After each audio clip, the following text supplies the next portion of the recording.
নমস্কাৰ মোৰ YouTube channel NS ব্লগলৈ আপোনালোকক স্বাগতম জনাইছোঁ। আশা কৰোঁ সকলোৱে মোৰ ভিডিঅ' চাই ভাল পাইছে। যিহেতু গণেশ চতুৰ্থী আহিছে, গণেশ বাবাৰ প্ৰিয় ভোগ হৈছে মদক। মদকৰ এটা ধুনীয়া ৰেচিপি লৈ আহিছোঁ, আপোনালোকে ভিডিঅ'টি শেষলৈ চাই থাকিব। তাৰ বাবে লৈছোঁ মই এটা নাৰিকলটো ৰুকি ল'ব লাগিব। এয়া নাৰিকল আৰু গুড় মই ৰেডি কৰি লৈছোঁ। নাৰিকলখিনি ধুনীয়াকৈ ভাজি ল'ম। এয়া কেৰাহীত দিছোঁ মই নাৰিকল, লগতে দিছোঁ মই গুড়। এইখিনি ভাজি ল'ব লাগিব। এয়া হৈছে মদকৰ ভিতৰত দিব লগা ষ্টাফিংখিনি। ধুনীয়াকৈ এয়া ভাজি লৈছোঁ।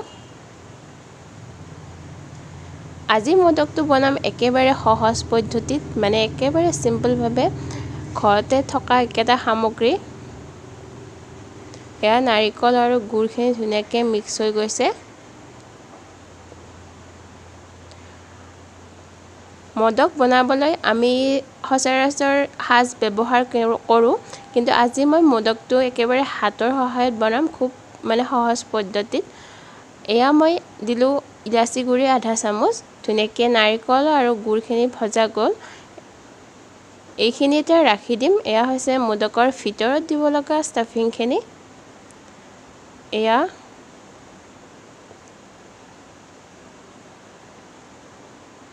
লগতে মই এয়া কেৰাহীটোত দিছোঁ 2 বাটি পানী। 2 বাটি পানী দিছোঁ ইয়াতে। লগতে এয়া নিমখ আৰু দিছোঁ এচামুচ ঘি। ঘি আৰু নিমখখিনি ধুনীয়াকৈ মিক্স হ'ব পৰাকৈ লাৰি দিছোঁ। এয়া লগতে দিছোঁ এয়া পিঠাগুড়ি ইয়াতে মই 1.5 বাটি ব্যৱহাৰ কৰিম। 2 বাটি পানী দিছোঁ, লগতে এয়া 1.5 বাটি পিঠাগুড়ি। ধুনীয়াকৈ গোটেইখিনি মিক্স কৰি ল'ম। এয়া পিঠাগুড়ি আৰু পানী ধুনীয়াকৈ মিক্স হৈ গৈছে। পিঠাগুড়িখিনি ধুনীয়াকৈ সিজি গৈছে। এয়া খুব ধুনীয়া হৈছে, কোমল হৈ পৰিছে। আৰু এইখিনি এতিয়া ৰাখি দিম কাঁহী এখনত। এয়া মই ৰাখি দিলোঁ। এতিয়া এইখিনি অকণমান মঠি ল'ব লাগিব। যিহেতু কোমল হৈ পৰিছে, অকণমান মঠিলে হৈ যাব। আৰু এইখিনি হাতত নালাগিবৰ বাবে অকণমান ঘি লগাই লৈছোঁ। ঘি লগাই ল'ব, নহ'লে হাতত লাগি ধৰিব।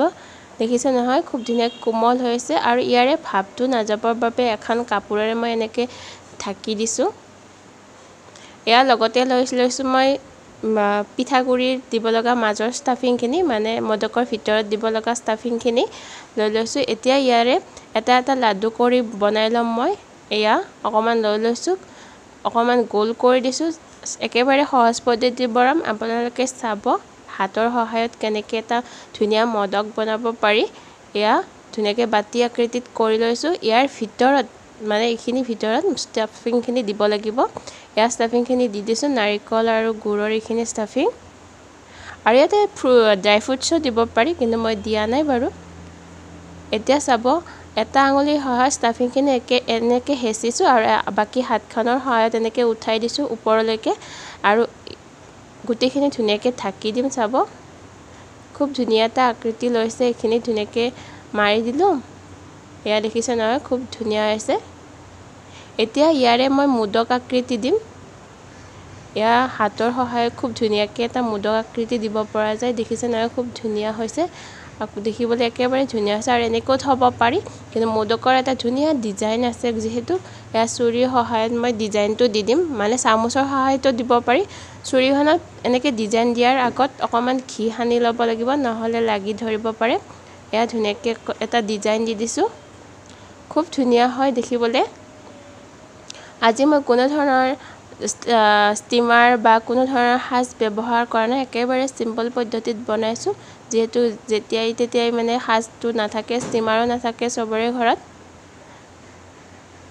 এয়া দেখিছে নহয়, খুব ধুনীয়া এটা আকৃতি লৈছে। দেখিবলৈ বহুত বেছি ধুনীয়া হৈছে। একেবাৰে হেৰিত বনোৱা যেন লাগিছে, সাজত বনোৱা যেন লাগিছে। এয়া আৰু এটা বনাই লৈছোঁ, বাকী আৰু এটা দেখুৱাই দিছোঁ বাৰু। খুব ধুনীয়াকৈ এয়া বাতি আকৃতিত বনাই ল'ব লাগিব। আৰু ইয়াৰ ভিতৰত মই ষ্টাফিংখিনি ভৰাই দিছোঁ। এয়া এটা আঙুলিৰ সহায়ত ধুনীয়াকৈ এয়া হেঁচি দিব, আৰু বাকী হাতখনৰ সহায়ত এনেকৈ ওপৰলৈ উঠাই দিব।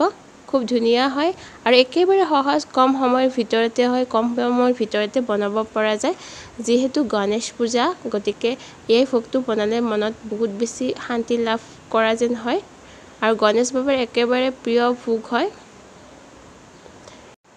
আৰু মই চুৰিখনৰ সহায়ত এনেদৰে ইয়াৰ চিনকেইটা দি গৈছোঁ খুব ধুনীয়াকৈ ইয়াৰ এটা ডিজাইন বনি গৈছে খুব ধুনীয়া আৰু চামুচৰ সহায়ত দিলে খুব ধুনীয়া হয় কিন্তু মই এনেদৰে দিছোঁ দেখিবলৈ একেবাৰে ধুনীয়া হৈছে আৰু কোনো ধৰণৰ ইয়াত সাজ ব্যৱহাৰ নকৰিলেও হ'ব বাকী যিকেইটা আছে মই বনাই লৈছোঁ এয়া গোটেইকেইটা বনাই লৈছোঁ এয়া ৰেডি হৈ গ'ল মোৰ মোদককেইটা খুব ধুনীয়া হৈছে দেখিবলৈ বাকী এইকেইটা অকণমান ষ্টিমাৰত দিব লাগিব ষ্টিমাৰৰ বাবে মই ব্যৱহাৰ কৰিছোঁ কেৰাহীত অকণমান পানী দিছোঁ আৰু মই কাঁহীখনত ধুনীয়াকৈ ঘি মচি লৈছোঁ আৰু অকণমান ভাপত দিলে হৈ যাব কাৰণ যিহেতু ইয়া সিজা হৈছে অলৰেডি খুব ধুনীয়াকৈ ইয়া বহাই দিলোঁ আৰু ইয়াত ঢাকনিখন লগাই দিছোঁ কিছু সময়ৰ বাবে এয়া আমাৰ মোদক ৰেডি হৈ গ'ল খুব ধুনীয়াকৈ ষ্টিমাৰ হৈছে আৰু এয়া দেখিছে নহয় খুব ধুনীয়াকৈ এৰি আহিছে কাৰণ ইয়াতে যিহেতু ঘি দিয়া হৈছিলে আৰু গৰমে থাকিলে অকণমান সাৱধানে আনিব লাগে নহ'লে ভাঙি যাব পাৰে ঠাণ্ডা হোৱাৰ পিছত অকণমান ভাল হয় আৰু এয়া ইয়াতে যিহেতু কেশৰ দিব লাগে কিন্তু মোৰ তাত কেশৰ নাছিলে বাবে ইয়াতে ফুড কালাৰ দি দিছোঁ অকণমান দেখিবলৈ ধুনীয়া লগা হৈছে আৰু গণেশ বাবাৰ প্ৰসাদ হিচাপে যদি আমি এই ভোগটো লগাওঁ খুব বেছি মনত শান্তি অনুভৱ কৰোঁ আৰু ভিডিঅ'টো চাই যদি ভাল লাগিছে তেনেহ'লে লাইক শ্বেয়াৰ কমেণ্ট আৰু ছাবস্ক্ৰাইব কৰিবলৈ নাপাহৰিব আৰু লগতে থকা বেল আইকনটো দবাই দিব যাতে মই দিয়া ভিডিঅ'ৰ ন'টিফিকেশ্যনবোৰ আপোনালোকে আগতীয়াকৈ পায় আজিলৈ আহিছোঁ দেই বাই বাই